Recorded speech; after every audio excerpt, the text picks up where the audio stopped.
If someone said to you, I want you to train every single day for the next 2.5 years for you to put on 2 kilos of strength on your squat, would you do it? If you did, you're probably mad. That is a very poor investment for your time and energy. Man, in business, you would be bankrupt in no time if you had that mentality. But here I am. Here I am. In one mindset, in one thought, you could say that, yeah, man, that is very, very poor. Not happy with that at all. But at least in that period, I've learned what doesn't work. If you're looking for a needle in a haystack, it's going to be a tough freaking thing for you, isn't it, man? But at least you know as you go along where it ain't. And as long as you record in your mind or on paper where the thing isn't, you're making some progress. It's going to take a while, but at least you're not going to go over the same thing twice.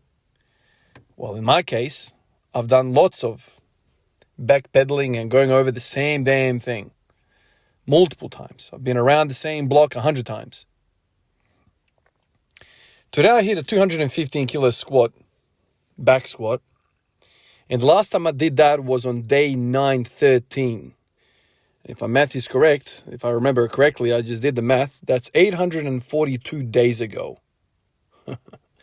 That's 2.3 years ago.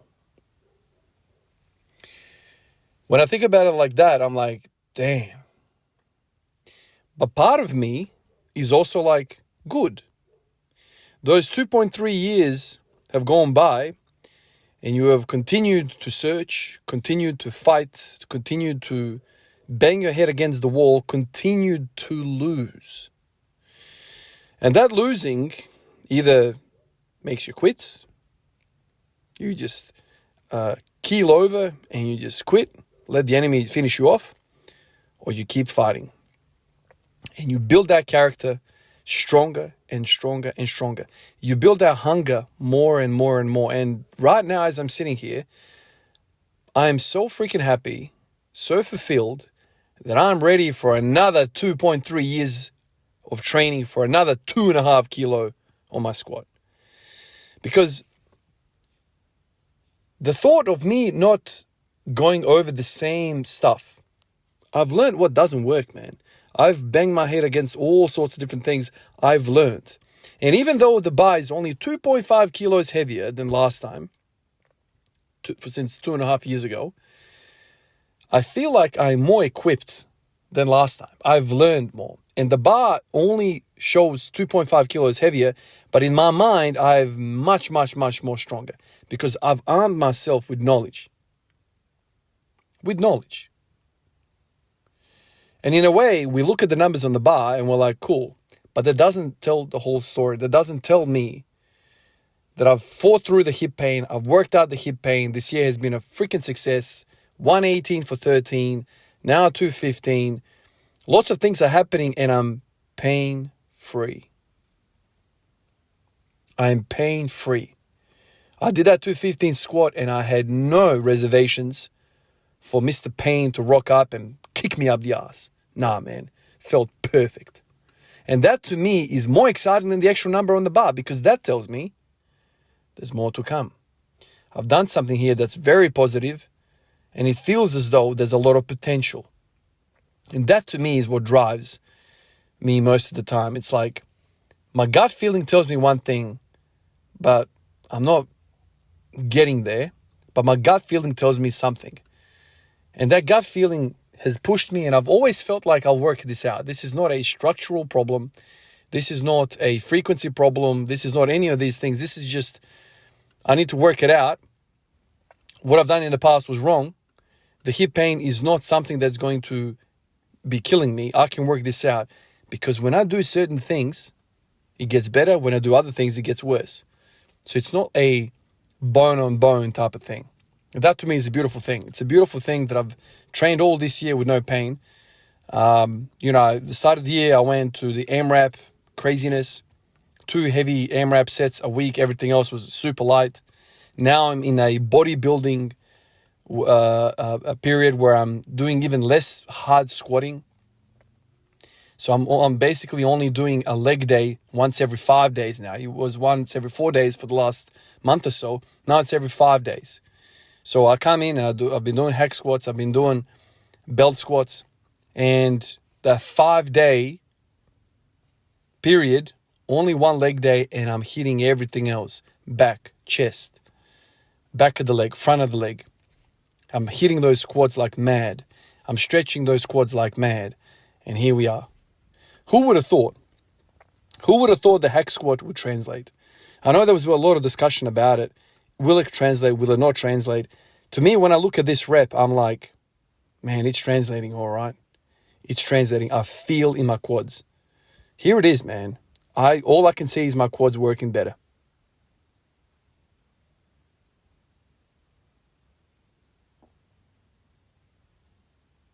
I'm in my quads. I'm in my quads. Whereas in the past, I would get to that 90-degree knee bend and I would have nothing to offer. I would just keel over and I would get into such a bad position that I would have to jump out of it. And a lot of people would be like, dude, like that didn't look heavy. I hit a brick wall. And there's nothing I can do other than going to a good morning pattern with 215 kilos on my back. That's asking for trouble, man. I am not that strong in the freaking good morning. I can't do that. So I'm going to continue what I've been doing.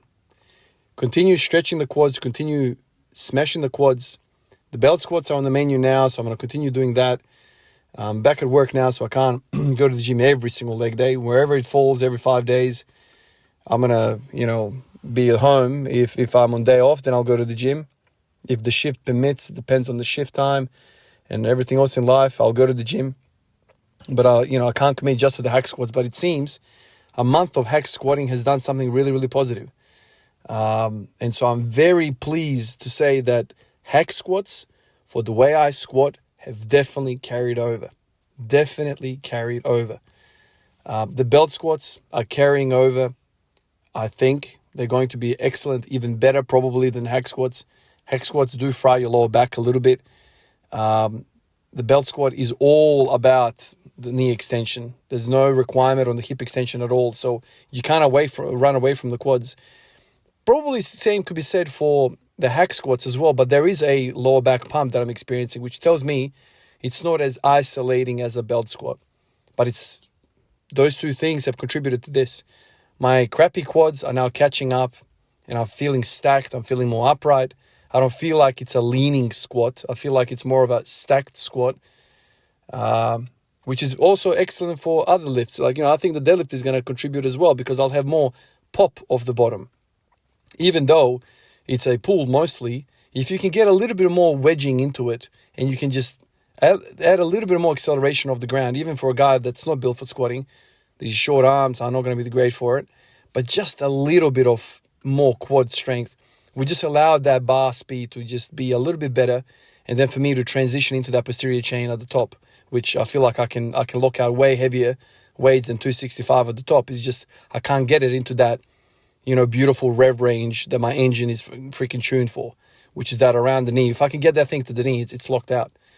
I just can't get it halfway up the shin, or when I really struggle with the deadlift, I'll get it to the half shin, but I'm now fully rounded over and my glutes can't even contract. I'm not in a position that I can use my glutes and hemis.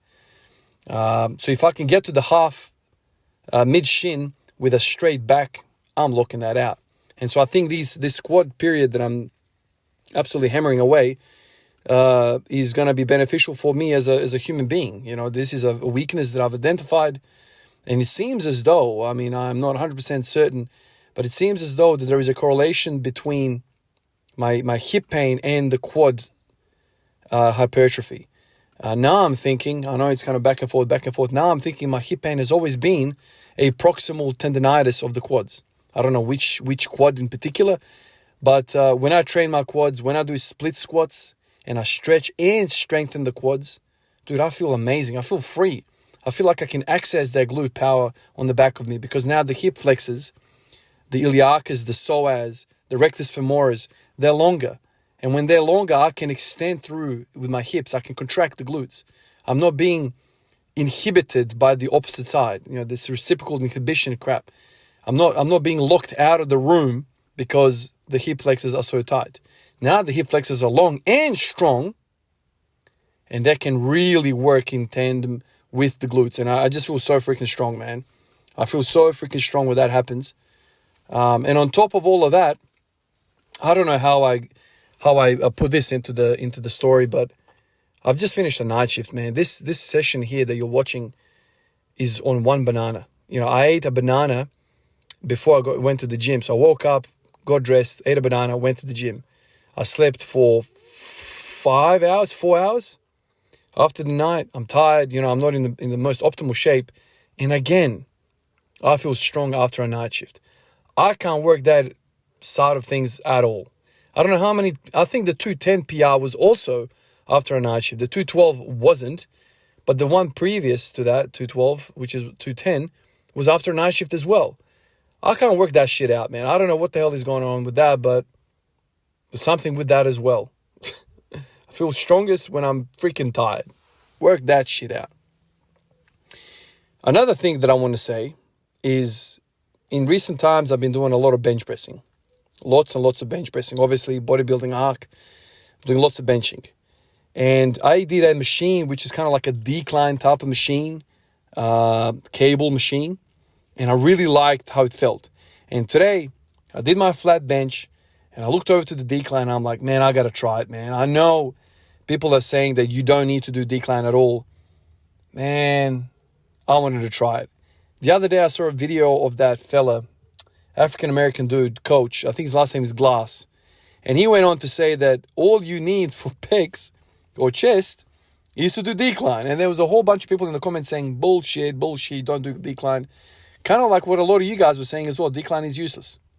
I tried it today, man. And dude, I don't know what's going on, but my pecs feel different. I also feel weird through my biceps and my triceps. Is it possible that decline is even better for the arms and the chest at the same time? I don't know what's going on. But in my mind, I'm thinking, if you're somebody that can't look like a damn bridge, like one of those, that San Francisco bridge is what I'm thinking of. Like fully freaking arching, massive arch. If you can't access that massive arch, I think there is a point of doing a decline bench. Now, if you arch like a maniac and you can access that decline anyway in a flat because you're arching, whatever. Decline makes no sense to you. But for all of us that have flat back benches, I think decline has a lot of value in it. And when I talk to my brother-in-law and people around me, dude, 10, 15 years ago when I first started gymming, dude, everyone was declining. Everyone. And all of a sudden now no one's declining. So, I don't know. Maybe there's something to be said about the old school guys. I know Arnold used to, decline. Like a lot of people used to decline. And it's just so freaking amazing. I think that the best thing about it is it's so amazing on your shoulders. Your shoulders feel freaking amazing doing decline. Amazing. When you compare that to a flat, dude, flat is this like stretching, ripping sensation. You don't have a lot of range of motion through there. Like it really feels your shoulders are copying it sweetly. But decline feels amazing. Anyway, guys, I appreciate you like always, and I'll catch you in the next one. Peace out.